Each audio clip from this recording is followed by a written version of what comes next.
It was an early Monday morning, and the soft hues of dawn painted the sleepy town of Greenville. Charles Thompson, a retired veteran in his late 40s, strolled down the quiet streets. His tall, sturdy frame carried an air of quiet confidence, but his eyes hinted at a depth of stories left untold. The faint creases on his dark skin told a tale of resilience and years of dedication, both in service to his country and to his family.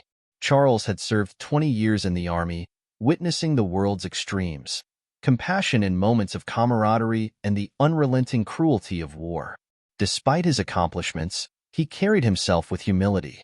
Every morning, he'd put on his neatly pressed jeans, a plain button-up shirt, and his favorite worn-out cap with the military insignia stitched proudly on the front. The mornings were his sanctuary. His routine was a source of comfort, grounding him in a world that often felt like it had moved on without him. Each day, he'd stop by the town's small coffee shop, Brewer's Haven. The shop wasn't anything fancy, just a cozy spot with mismatched chairs, the smell of fresh pastries, and the hum of locals chatting about their lives. As he entered the shop, the familiar jingle of the bell above the door greeted him. The aroma of roasted coffee beans filled the air, instantly calming his senses. He gave a small nod to Mrs. Carter, the elderly woman who always sat by the window knitting scarves for charity, and waved at Tim, a college student typing furiously on his laptop in the corner. Charles stepped up to the counter, greeted by the cheerful barista, Jenny, who knew his order by heart. "Good morning, Mr. Thompson. Black coffee? No sugar?" she asked, already reaching for a cup. He smiled, tipping his cap slightly. "Morning, Jenny. You know me too well." As he waited, Charles glanced around, taking in the warmth of the place. It was his refuge, a rare corner of the world where he felt a sense of belonging. However, that sense of calm wasn't entirely unshaken. Beneath his composed exterior, Charles often wrestled with questions he didn't voice aloud. Did people truly understand the sacrifices made by veterans like him?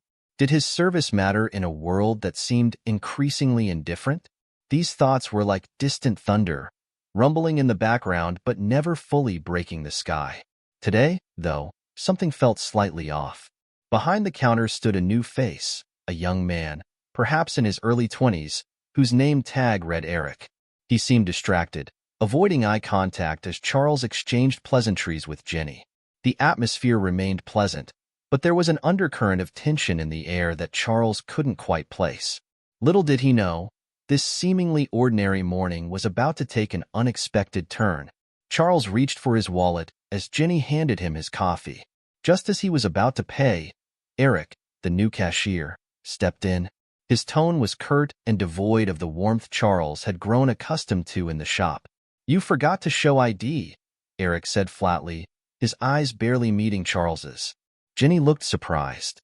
"Oh, Eric, it's fine. Mr. Thompson is a regular." Eric shrugged. "Doesn't matter. Rules are rules. Everyone shows ID. Even him." The air shifted. Charles, ever the gentleman, gave a polite nod. "No problem. Here you go." He handed over his veteran ID card, a badge of honor he carried with pride. Eric glanced at the card and snorted. "Must be nice, huh? Getting discounts for just existing." The words hung in the air, sharp and cutting. Jenny froze, her eyes wide with shock. A few customers turned their heads, sensing the awkwardness of the moment. Charles felt the words hit him like a blow to the chest. For a moment, he didn't respond. His calm demeanor betrayed none of the hurt bubbling beneath the surface. "I'm sorry, son. What do you mean by that?"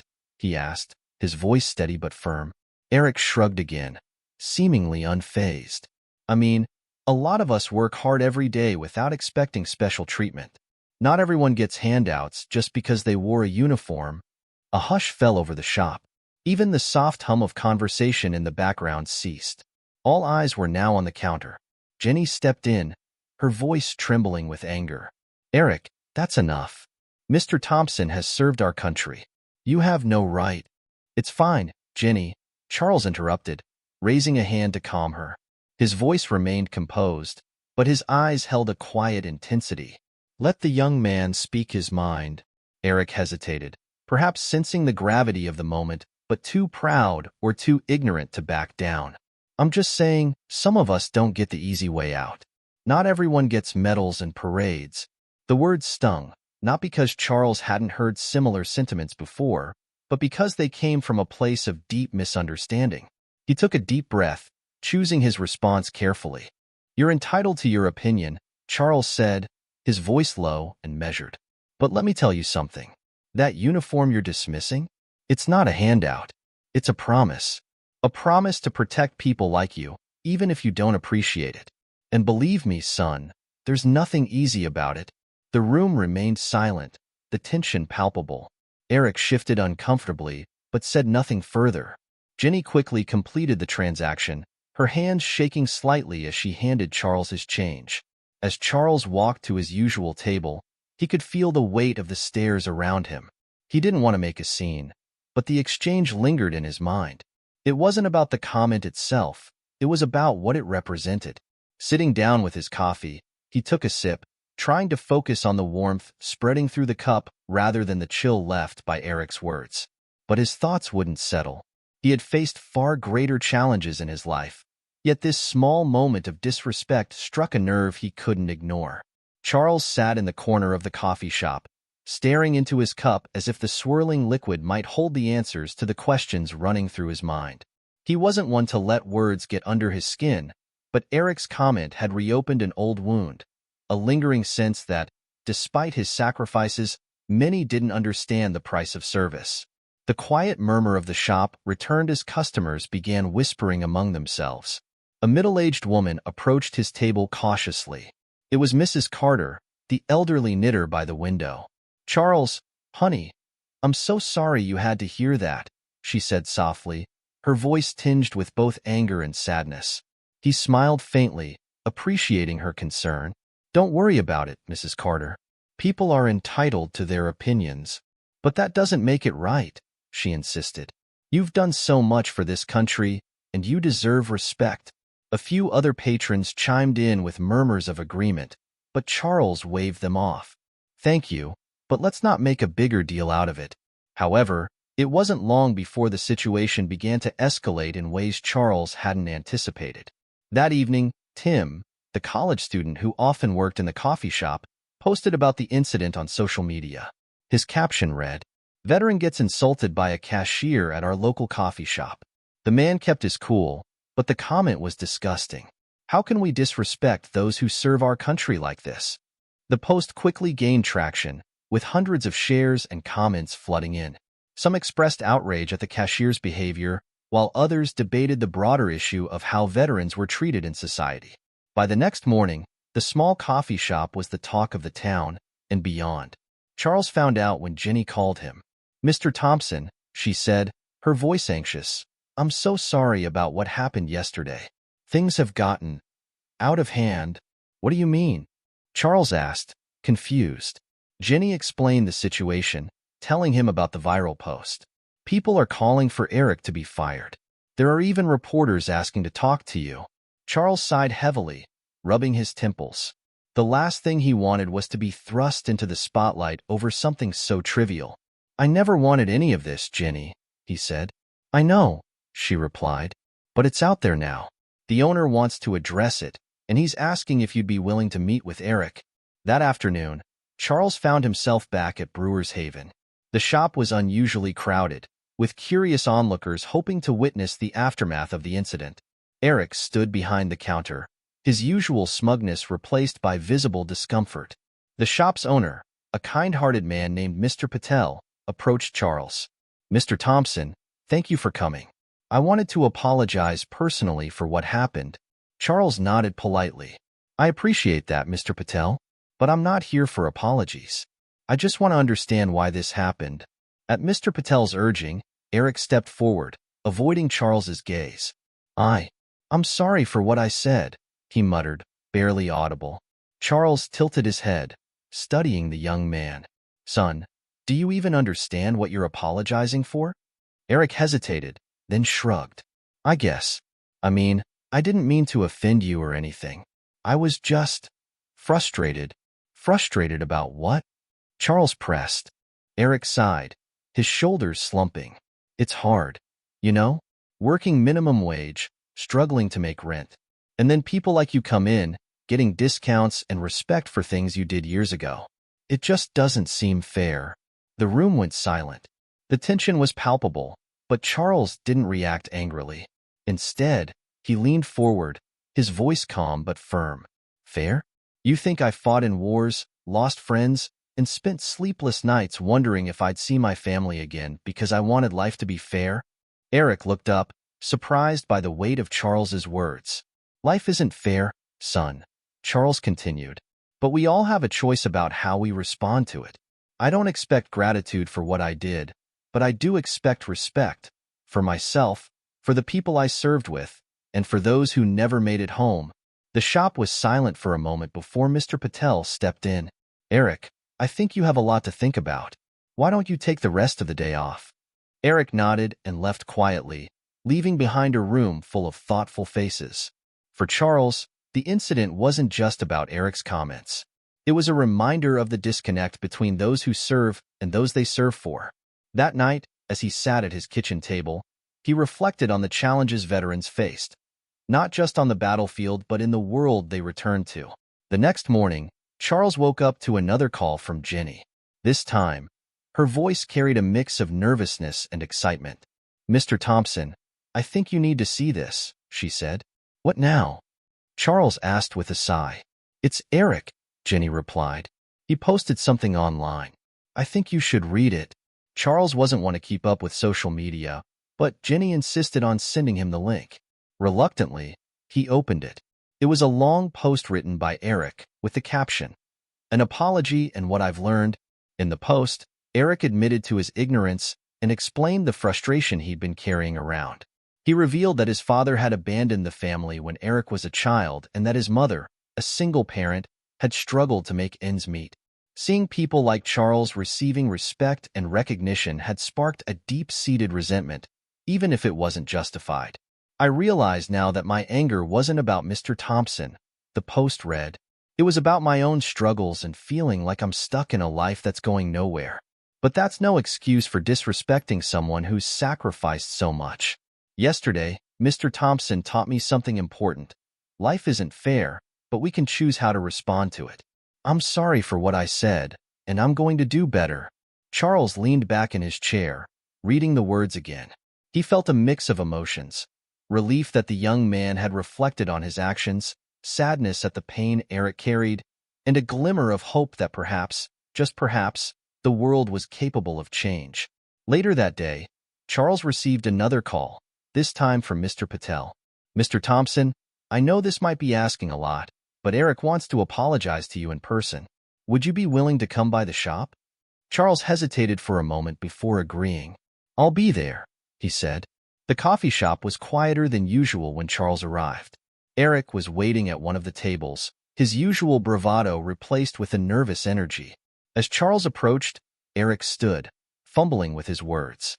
"Mr. Thompson," Eric began, "thank you for coming. I just wanted to say, I'm really sorry. Not just for what I said, but for how I made you feel." Charles sat down across from him, studying the young man. "Apology accepted," he said after a moment. "But tell me this. What do you plan to do with what you've learned?" Eric looked taken aback, but quickly recovered. "I've been thinking a lot about that. I want to be better, not just for myself, but for the people around me. I've signed up for a volunteer program that helps veterans transition back to civilian life. I figured it's a small way to give back." A faint smile tugged at Charles's lips. "That's a good start," he said. "But remember, real change takes time. It's about the choices you make every day." Eric nodded earnestly. "I'll keep that in mind. Thank you for not giving up on me, even when I didn't deserve it." The encounter left Charles feeling a sense of closure he hadn't expected. Eric's willingness to learn and grow gave him hope, not just for the young man, but for the broader divide between veterans and civilians. That night, Charles sat on his porch, the cool breeze carrying with it a sense of peace. He thought about the men and women he had served with, about those who never came home, and about the sacrifices made in silence. He realized that part of honoring their memory was bridging the gap between service and society, one conversation at a time. In the days that followed, Charles noticed a shift, not just in Eric, but in the entire community. The viral story had sparked conversations about respect, sacrifice, and understanding. People began to approach Charles in the coffee shop, not just to thank him for his service, but to genuinely listen to his experiences. One morning, as Charles sipped his coffee in his usual corner, Mrs. Carter approached him with a flyer in her hand. "Charles, we're organizing a town event to honor our veterans, and we'd love for you to be the guest speaker," she said with a hopeful smile. Charles hesitated. Public speaking wasn't something he enjoyed, but Mrs. Carter's earnestness was hard to refuse. "I'll think about it," he replied with a chuckle, though he already knew he couldn't say no. A week later, the community gathered in the town square. A makeshift stage had been set up, adorned with flags and banners reading, "Honoring Our Heroes." Families filled the seats, and children waved small flags in excitement. Charles stood backstage, adjusting his cap nervously. "Mr. Thompson?" A voice called softly. Charles turned to see Eric, now dressed neatly in a collared shirt, holding a clipboard. "I'm helping with the event today," Eric said. "I just wanted to thank you again for everything." Charles placed a hand on Eric's shoulder. "You're doing good work, son. Keep it up." When it was Charles's turn to speak, he walked to the podium, the crowd falling silent. He took a deep breath, his eyes scanning the faces before him. "I never expected to be standing here today," he began. "I didn't serve my country for recognition or applause. I did it because I believed in something bigger than myself, protecting the freedoms we all hold dear." He paused, letting the words sink in. But service doesn't end when the uniform comes off. It's about the choices we make every day, to be kind, to listen, and to understand one another. This community has shown me that we're capable of bridging the gaps between us, no matter how wide they may seem. Charles's voice grew steadier as he continued. "To the veterans here today, your sacrifices matter. And to the younger generation, like Eric," he gestured to the young man standing near the stage, "thank you for being willing to learn, grow, and carry the torch forward." The crowd erupted in applause, but Charles didn't bask in it. He simply tipped his cap, humbled by the moment. As the event ended, Eric approached Charles once more, holding 2 cups of coffee. "For you, sir," he said with a grin. Charles accepted the cup, his smile widening. "Thanks, Eric. You know, I've had a lot of coffee in my life, but this might be the best cup yet." They both laughed, the sound carrying across the square like a promise of better days to come. That evening, Charles sat on his porch again, watching the sun dip below the horizon. The warmth of the day lingered, and for the first time in a long while, he felt truly at peace. Life wasn't fair, he thought, but it was moments like these that made it worth living. He raised his cup in a silent toast to the past, the present, and the hope of a brighter future. As the stars began to fill the night sky, the faint hum of voices from the event still echoed in the distance. Charles leaned back in his chair, the familiar weight of his old military cap resting on his head. For the first time in years, he felt a renewed sense of purpose, proof that even the smallest actions could ripple outward, changing lives in unexpected ways. If this story moved you, consider how you can show respect and kindness in your daily life. Share this video to honor the sacrifices of veterans like Charles, and don't forget to like and subscribe for more powerful stories of resilience and humanity.